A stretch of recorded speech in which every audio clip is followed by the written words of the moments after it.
बिस्मिल्लाहिर्रहमानिर्रहीम। अस्सलाम वालेकुम। आज मैं गोंद मखाने के लड्डू बना रही हूँ ड्राई फ्रूट के। उसके लिए मैंने ये बादाम लिए हैं, आप देख सकते हैं। ये पिस्ता है और ये अखरोट है। आप ये चीज़ें कम ज़्यादा कर सकते हैं। जो ड्राई फ्रूट आपको पसंद नहीं है आप उसको स्किप भी कर सकते हैं। ये बादाम, पिस्ता और अखरोट, ये मखाने हैं और ये गोंद है, मखाने। ये देसी निशास्ता है, घर का निकला हुआ, गंदम से निकलता है। बाज़ार में भी मिल जाता है देसी निशास्ता, और घर में भी निकाल सकते हैं। ये 4 मगज़ है। ये थोड़े से तिल मैंने लिए हैं और ये कोकोनट पाउडर है। ये कोकोनट पाउडर है। अब ये सब चीज़ों को मैं देसी घी में भून लूँगी। और तिल हैं, ये थोड़े से तिल हैं। ये गुड़ है, गुड़ मैं बाद में यूज़ करूँगी। फ़िलहाल इन सब चीज़ों को मैं देसी घी में 1 बाय 1 भूनूँगी। हल्का सा रोस्ट करूँगी, ज़्यादा ब्राउन नहीं करना, ठीक है। अब ये मैंने फ्राई पैन गरम करने के लिए रखा हुआ है। उसमें मैं ये 1 टेबलस्पून घी डाल रही हूँ।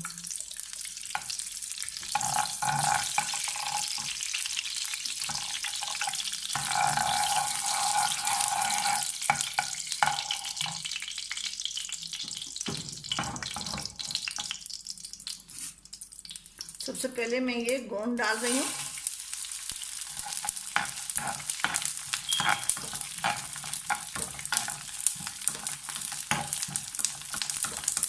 आंच बिल्कुल स्लो रखें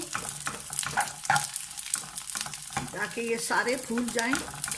आग तेज़ होगी तो फिर ये फूलेंगे नहीं, क्योंकि मैंने सबको पीसना है।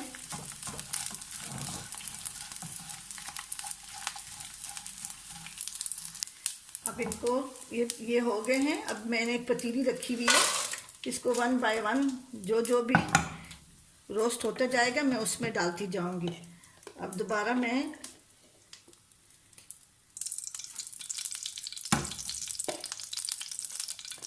एक टेबलस्पून तेल डाल रही हूँ, वो देसी घी डाल रही हूँ।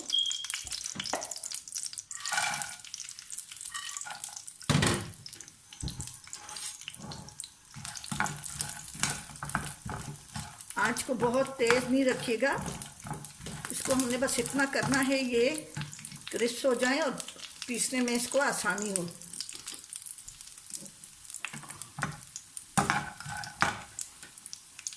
अपने आसपास की जगह को साफ रखें ताकि अगर कोई चीज़ गिरे उठाए तो वो चीज़ साफ सुथरी हो।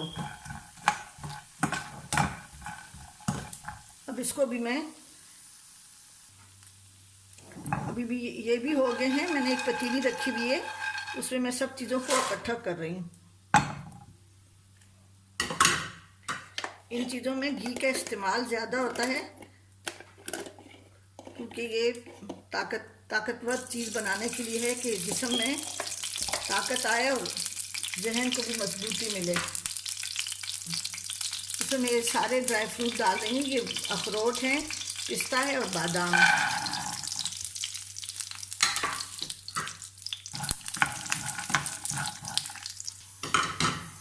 उसमें मैं ये 4 मगज़ डाल रही हूँ।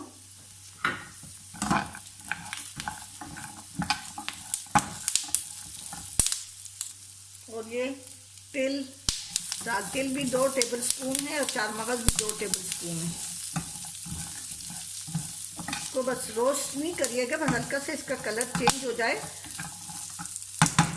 अब इसको भी मैं उसी पतीली में डाल दूंगी जिसमें मैंने और चीज़ें डाली हैं।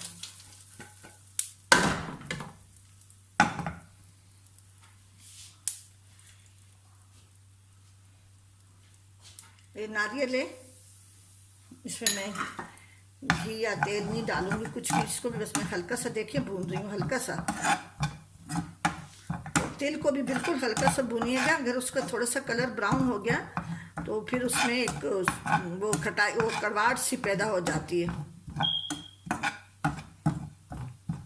बस ये इतना हो गया।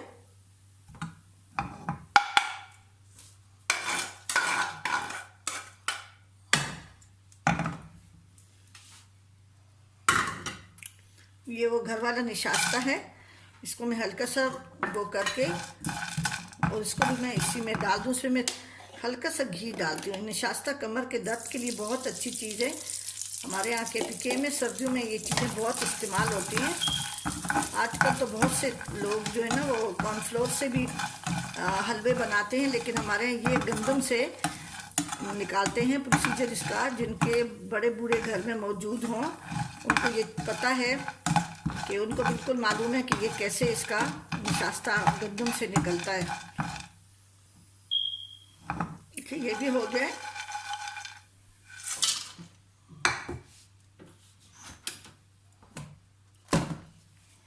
ये देखिए सब मैंने ये कर लिया है,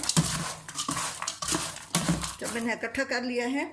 अब इसका तरीका ये है कि इसको मैं पीसूँगी, क्योंकि हमारे यहाँ वो बड़े बूढ़ों के लिए बिल्कुल पिसा हुआ बनाते हैं उसके लड्डू। और अगर कोई जिसके दांत सलामत हैं और अल्लाह करे सलामती हों तो वो उसके लिए दरदरा सा होता है, ताकि लड्डू में सामने हर ड्राई फ्रूट नज़र आए। लेकिन मैं इसको पीसूँगी क्योंकि बड़े भी खा लेते हैं इसको, ठीक है। अगर आप बच्चों के लिए बना रहे हैं और जो ड्राई फ्रूट साबुत खा सकते हैं दरदरा, तो आप इसको दरदरा भी पीस सकते हैं। मैं इसको पीस लूँगी। ये ड्राई फ्रूट जो मैंने सारे रोस्ट किए थे, सब कुछ जो मैंने दिखाया था आपको रोस्ट करके, उसको मैंने पीस लिया है। मैंने इसलिए बारीक पीसा है कि हम लोग जिनके जो बड़े बूढ़े हैं ना वो भी ये पंजीरी ये खा सकें, इसलिए कि वो साबुत ड्राई फ्रूट को दांतों से खाना बहुत ही, जिसके दांत ना हो मुश्किल हो जाते हैं, तो इसलिए मैंने इसको मुकम्मल तौर से पीस लिया है। आप दरदरा भी रख सकते हैं और कुछ पीस भी सकते हैं और कुछ साबुत भी रख सकते हैं। ये लड्डू मैं इसके बनाऊंगी, तो ये मैंने पीस लिया है। अब ये आटा है, गंदम का आटा है, देसी जो गंदम होती है हमारी चक्की का आटा, वो है। ये मैंने भर के 10 टेबल स्पून लिया है। इस टेबल स्पून से मैंने 10 टेबल स्पून आटा लिया है। 2 टेबल स्पून गुड़ है, चूँकि हम लोग डायबिटिक हैं तो मैंने सिर्फ जायके के लिए लिया है। और बाकी मैं इसमें ये वो चीनी है जो शुगर के मरीज़ इस्तेमाल करते हैं, वो चीनी है। आप दूसरी अपनी नॉर्मल चाय वाली चीनी भी जो हम लोग रोज़मर्रा के इसमें इस्तेमाल करते हैं, वो भी आप पीस के डाल सकते हो। एक बूरा मिलता है, वो भी आप डाल सकते हैं। मीठा कम ज़्यादा अपनी मर्ज़ी से करें। अब इसको तो मैंने पीस लिया है। अब मैं आटे को भून के और ये सब चीज़ें असम्बल करूँगी। ये कढ़ाई मैंने गरम करने के लिए रखी हुई है। इसमें मैं 2 टेबल स्पून देसी घी डालूँगी।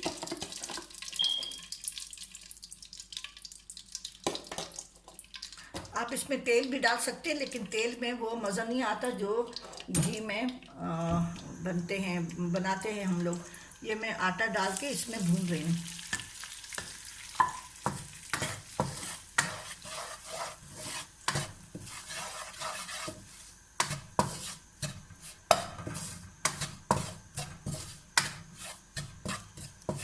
जब तक इसकी खुशबू ना आए हम इसको भूनते रहेंगे,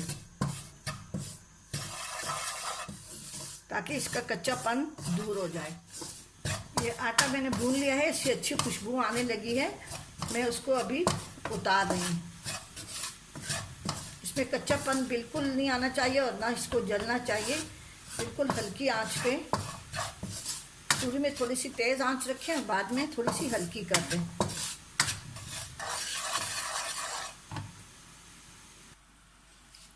अब जो वो गुड़ मैंने आपको दिखाया था, 2 टेबल स्पून है ये। आप पूरा गुड़ भी डाल सकते हैं और पूरी चीनी भी डाल सकते हैं। ये गुड़ के साथ इसका बहुत ही अच्छा जायका आता है, लेकिन चूँकि हम लोग डायबिटिक हैं तो थोड़ा सा जायके के लिए ये मैंने ये गुड़ डाला है, क्योंकि बचपन से हम लोग इसी तरह की चीज़ें खाते आए हैं, तो इसलिए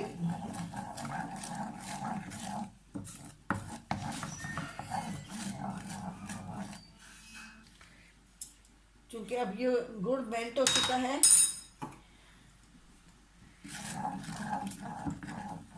ये इसमें मैं वो चीनी का सब्स्टिट्यूट डाल रही हूँ जो शुगर के मरीज़ इस्तेमाल करते हैं।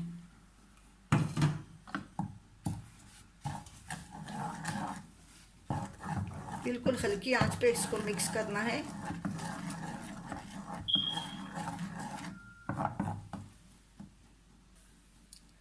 अब ये आटा मैंने दोबारा रखा है, थोड़ा सा गर्म हो जाए।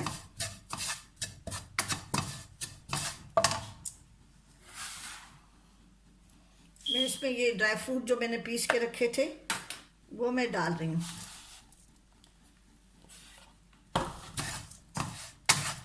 इसको बहुत अच्छी तरह से मिक्स करेंगे। आप चाहें तो इसमें सूजी भी डाल सकते हैं, इसका आटे का जायका बहुत अच्छा आता है। सूजी में भी बनाते हैं हम लोग।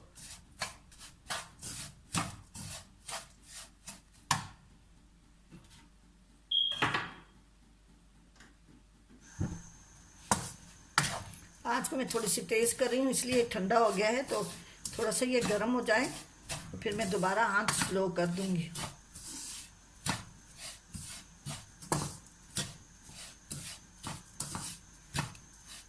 थोड़ा सा फीका भी हो तो कोई बात नहीं, क्योंकि हम लोग डायबिटिक हैं। आप चीनी कोई भी मीठा गुड़ या चीनी अपनी मर्ज़ी से डाल सकते हैं।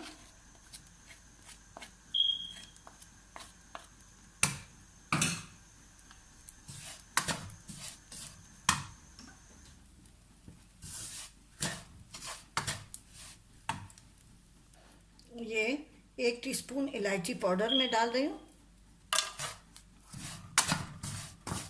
ये अभी गर्म हो गया है तो मैंने इसका चूल्हा बिल्कुल स्लो कर दिया है। अब इसमें मैंने जो शीरा बनाया था वो डाल रही हूँ। थोड़ा सा इसमें पानी डाल के, इतना होना चाहिए इसमें ताकि जो है ना, अब मैंने इसका चूल्हा बंद कर दिया है।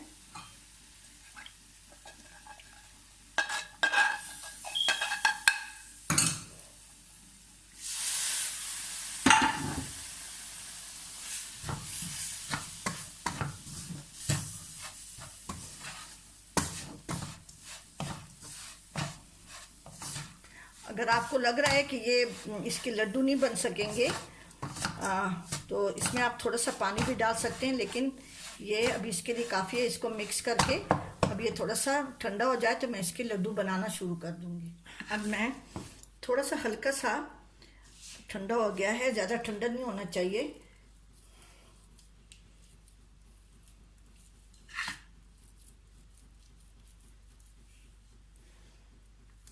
लड्डू आप छोटे बड़े अपनी मर्जी से बना सकते हैं।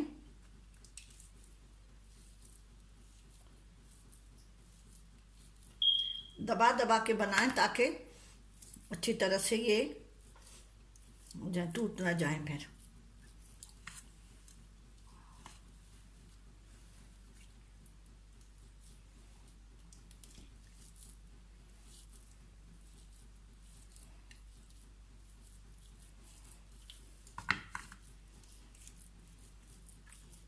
अच्छी तरह दबाएं ताकि इसमें क्रैक ना आने पाए। इसी तरह से सारे लड्डू मैं बना लूँगी। ये लड्डू अब तैयार हो गए हैं। अच्छी तरह से दबा दबा के बनाएं ताकि ये थोड़े से वो हो जाएं, लड्डू की तरह थोड़े से सख्त हो जाएं। और आप भी बनाएं। ये ड्राई फ्रूट की अफादियत का तो आपको अच्छी तरह से अंदाज़ा है। इसमें वो भी है, निशास्ता भी है घर का, अपने गंदम का निकला हुआ, तो वो कमर के दर्द के लिए बहुत ही बेहतरीन होता है। अखरोट, बादाम, हर ड्राई फ्रूट का अपना एक फ़ायदा है। आप ज़रूर बनाएं। और सर्दियों में तो ये चीज़ें बहुत मज़ा करती हैं। आप ज़रूर बनाएं और मेरे चैनल जर्नी ऑफ टेस्ट को ज़रूर सब्सक्राइब करें और कमेंट्स करना ना भूलें। ज़रूर कमेंट्स करें, ठीक है जी। अपनी दुआओं में याद रखें। अल्लाह हाफिज़।